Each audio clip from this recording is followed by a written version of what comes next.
Hello friends, welcome to my channel RS vlogs. Last వీడియోలో మేము అరుణాచలం ఏ విధంగా రీచ్ అయ్యాము, ట్రైన్ డీటెయిల్స్ అంతా షేర్ చేసుకున్నాను కదా. సో ఈ వీడియోలో మీకు మేము అరుణాచలం రీచ్ అయిన తర్వాత దర్శనం ఏ విధంగా జరిగింది, ఏం చేసాం, దర్శనానికి ఎంత టైం పట్టింది, ఈ డీటెయిల్స్ అన్నీ కూడా మీతో ఈ వీడియోలో నేను షేర్ చేసుకోబోతున్నాను. ఫస్ట్ అయితే మేము అరుణాచలంకి 4 o'clock అయితే రీచ్ అయ్యాము. ఇక్కడికి వచ్చిన తర్వాత బాగా ఆకలిగా ఉందని హోటల్కి అయితే వచ్చాము తిందామని. ఇది వచ్చి ఉడిపి బృందావన హోటల్. ఇది అరుణాచలం ఈస్ట్ గోపురం నుంచి కొంచెం రైట్ సైడ్ ముందుకు వస్తే పక్కన స్ట్రీట్లో ఉంటుంది. మీల్స్ అయితే 100 రూపీస్ తీసుకున్నారు. 2 మీల్స్ తీసుకున్నాము. అక్కడ టేస్ట్ అయితే ఏమీ బాగాలేదు, సాంబార్ ఒక్కటే బాగుంది. సో దాంతోనే ఏదో కొంచెం తినేసి మేము దర్శనానికి అయితే వచ్చేసాము. ఫస్ట్ అయితే మేము దర్శనానికి వెళ్ళి తర్వాత గిరి ప్రదక్షిణ అనేది మా ప్లానింగ్ అనమాట. మీరు కూడా అరుణాచలం వస్తే ఇక్కడ స్టే చేయాలి 1 day అనుకుంటే మీకు టెంపుల్ సరౌండింగ్స్లోనే చాలా రూమ్స్ అయితే ఉంటాయి. మీకు మంచి రూమ్ కావాలంటే 1000 రూపీస్ నుంచి 1500 అలా పెడితే కొంచెం మంచి రూమ్ అయితే వస్తుంది. లేదు మేము స్టే చెయ్యము, జస్ట్ ఫ్రెష్ అవుతాము అంటే లాకర్స్ కూడా అవైలబిలిటీలో ఉంటాయి. మీరు మీ లగేజ్ లాకర్లో పెట్టేసి జస్ట్ ఫ్రెష్ అయ్యి మీరు దర్శనము గిరి ప్రదక్షిణ చేసుకోవచ్చు. లేదు నార్మల్గా దర్శనం చేసుకొని వెళ్ళిపోవాలి అని అనుకుంటే ఇక్కడ టెంపుల్ ముందే చెప్పుల స్టాండ్ ఉంది కదా, అక్కడైతే చెప్పులు పెట్టచ్చు. అక్కడ టెంపుల్కి సంబంధించింది, అది ఏదో ఫుల్ అయిపోయింది అన్నారు. సో టెంపుల్ బయట చాలా షాప్స్ అయితే ఉన్నాయి. అక్కడ మీరు మీ బ్యాగ్ అలాగే చెప్పులు అయితే అక్కడ పెట్టొచ్చు. మాకైతే ఓన్లీ దర్శనంకి అయితే 10 రూపీస్ ఛార్జ్ చేశారు చెప్పులు అవి పెట్టడానికి. లేదు గిరి ప్రదక్షిణ కూడా అయితే మీరు ఎప్పుడు మార్నింగ్ వచ్చినా కూడా వాళ్ళు అక్కడ సేఫ్గా ఉంచుతారు, దానికైతే 20 రూపీస్ తీసుకుంటారు. లగేజ్కి కూడా 20 రూపీస్ ఛార్జ్ చేస్తున్నారు. సో మేము అవి 2 కూడా టెంపుల్ బయట షాప్ దగ్గర పెట్టేసి ఇక్కడ దర్శనానికి అయితే క్యూలో వచ్చాము. 50 రూపీస్ దర్శనంకి అయితే వెళ్దాం అనుకుంటున్నాము. ఎందుకంటే దర్శనానికి ఆల్మోస్ట్ 5 hours అట్లా టైం పడుతుంది అని చెప్తున్నారు బయట. కాబట్టి 50 రూపీస్ అయితే తొందరగా అయిపోతుందని మేము 50 రూపీస్ క్యూ లైన్లోకి అయితే వచ్చాము. ఫస్ట్ రాగానే ఇక్కడ సైడ్లో మనకి సుబ్రహ్మణ్యేశ్వర స్వామి ఉంటారు కదా, స్వామివారిని అయితే దర్శనం చేసుకున్నాము. చూస్తున్నారు కదా చాలా మంది జనం అయితే ఉన్నారు, ఫుల్ రష్గా ఉంది. ఇంకా నెక్స్ట్ డే ఏమో పౌర్ణమి కూడా ఉంది, దానివల్లే అనుకుంటా ఇంత క్రౌడెడ్గా ఉంది. సో ఇప్పుడైతే దర్శనానికి అయితే మేము వెళ్తున్నాము. మేము అరుణాచలం 4కి రీచ్ అయిన తర్వాత దర్శనం క్యూ లైన్లో 5కి అయితే మేము ఎంటర్ అయ్యాము. కానీ మేము ఏ టైంకి బయటకు వచ్చామనేది మీకు చెప్తాను చూడండి. ఫుల్ వర్షం అయితే పడుతుంది. మేము క్యూలోకి వెళ్ళిన తర్వాత ఎంతమంది జనం ఉన్నారో చూడండి.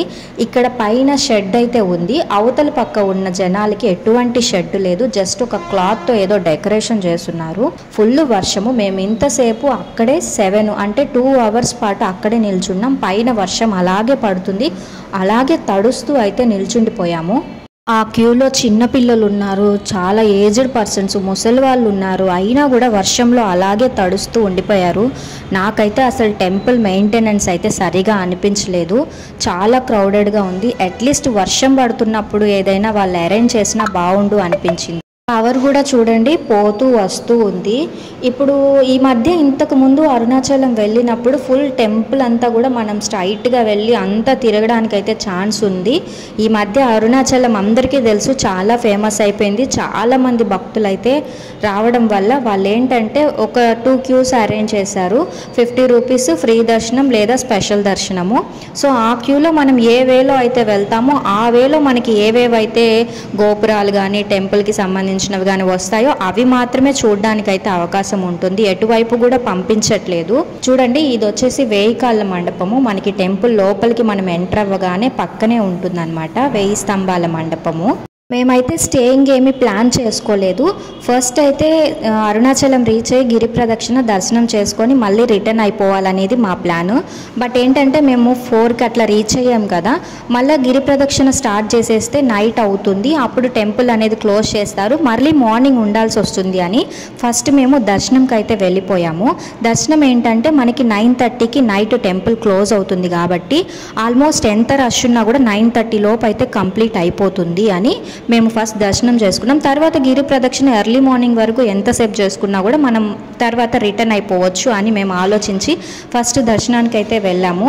చూడండి మొత్తం మీకు అన్ని క్యూలు కనిపిస్తున్నాయి కదా, చాలా మంది అయితే జనం ఉన్నారు. ఇది ఫస్ట్ మనం ఎంటర్ అయిన తర్వాత కనిపించే నంది విగ్రహం అన్నమాట. పెద్ద నంది ఉంటుంది ఇక్కడ, స్వామివారికి అభిషేకం అయితే చేస్తున్నారు.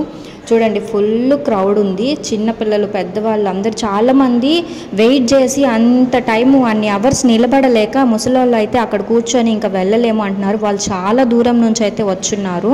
అయినా కూడా అంతవరకు వచ్చి ఇంకా వాళ్ళకి కుదరక వెళ్ళలేక ఇంకా అక్కడే ఆగిపోతున్నారు చాలామంది అయితే. కాబట్టి మీరు అరుణాచలం కనుక వస్తే పౌర్ణమి టైం కాకుండా నార్మల్ డేస్లో, అంటే స్పెషల్ డేస్ కాకుండా నార్మల్ డేస్లో అయితే ప్లాన్ చేసుకోండి. పిల్లలు పెద్దవాళ్ళు కనుక ఉన్నట్లయితే. మేము ఇంకా క్యూలోకి అయితే వచ్చేసాము. 8:30 అలా అవుతుంది. కొంచెం ఫస్ట్ గోపురం అయితే వచ్చాము. ఇక్కడ స్వామివారి ఊరేగింపు జరగడానికి విగ్రహాలను అయితే బయటకు తీసుకొని వెళ్తున్నారు సైడ్లో నుంచి. మేము దర్శనం చేసుకొని 9:30కి అయితే బయటకైతే వచ్చాము. మనం ఇలా క్యూలో వెళ్తున్నప్పుడు ఇక్కడ టెంపుల్ యొక్క నమూనా అయితే మీకు కనిపిస్తుంది. దాంట్లో మీరు చూడొచ్చు మొత్తం ఎన్ని గోపురాలు ఉంటాయి, ఆలయానికి సంబంధించి ఎక్కడి నుంచి ఏవే ఉంటుంది అన్నీ కూడా మీకు బాగా క్లియర్గా ఆ నమూనాలు అయితే కనిపిస్తాయి.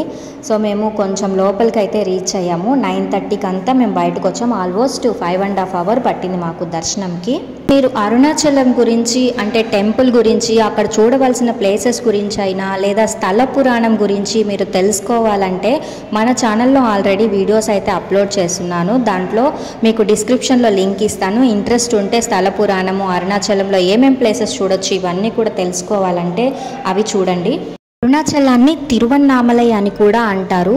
ఈ అరుణాచలము బ్రహ్మ విష్ణువుల మధ్యలో ఎవరు గొప్ప అని వాళ్ళు వాదించుకున్నప్పుడు ఆ పరమేశ్వరుడు వాళ్ళ యొక్క గర్వాన్ని అణచడం కోసం ఒక అగ్నిస్తంభం రూపంలో ఇక్కడ ప్రత్యక్షమయ్యాడు.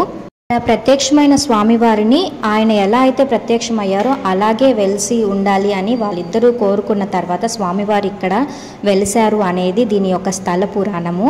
ఈ అరుణాచలాన్ని అరుణం అంటే ఎర్రని, అచలం అంటే కొండ అని అర్థం. అంటే ఎర్రని కొండ అని. స్వామివారు అగ్నిస్తంభం లాగా వెలిశారు కాబట్టి దీన్ని అరుణాచలం అని మన తెలుగు వాళ్ళు అయితే పిలుస్తారు. అలాగే అరుణాచలాన్ని పంచభూత లింగాల్లో ఒకటైనటువంటి అగ్నిలింగంగా అయితే చెప్పుకుంటారు. తప్పకుండా మీరు కూడా అరుణాచలం వెళ్ళినప్పుడు స్వామివారి దర్శనం అయితే చేసుకోండి. మాకైతే దర్శనం కంప్లీట్ అయిపోయింది. పక్కనే అమ్మవారి దర్శనం కూడా చేసుకున్నాము. సో బయటకైతే వచ్చాము. నెక్స్ట్ వీడియోలో గిరి ప్రదక్షిణ ఎలా జరిగింది, ఎంత టైం పట్టింది, ఎక్కడి నుంచి గిరి ప్రదక్షిణ స్టార్ట్ చేయాలని, గిరి ప్రదక్షిణకి సంబంధించిన విషయాలన్నీ నేను మీతో నెక్స్ట్ వీడియోలో షేర్ చేసుకుంటాను. అలాగే మీరు అరుణాచలంలో స్టే చేయాలనుకుంటే రూమ్స్ కూడా నేను నెక్స్ట్ వీడియోలో మీతో షేర్ చేసుకుంటాను. 5-6 గంటల సేపు క్యూలో నిలబడినా కూడా స్వామివారి దర్శనం అయితే చాలా అద్భుతంగా జరిగింది. ఆ ఒక దర్శనం కోసం ఎంతసేపు అయినా మనం వెయిట్ చేయొచ్చు అనిపిస్తుంది. ఎంతో దూరం నుంచి వచ్చింది దానికోసమే కదా. సో ఫ్రెండ్స్, ఇదేనండి ఇవాల్టి వీడియో. మీకైతే నచ్చిందని అనుకుంటున్నాను. మీరు కనుక ఫస్ట్ టైం మన ఛానల్ని చూస్తున్నట్లయితే సబ్స్క్రైబ్ చేయండి, అలాగే లైక్ చేయండి. తప్పకుండా మీ ఫ్రెండ్స్ అండ్ ఫ్యామిలీ మెంబర్స్కి కూడా ఈ వీడియోని అయితే షేర్ చేయండి. మీరు అరుణాచలం వెళ్తే మీ ఎక్స్పీరియన్స్ ఏ విధంగా ఉందో నాతో కూడా షేర్ చేసుకోండి. Thanks for watching my video friends. Bye bye.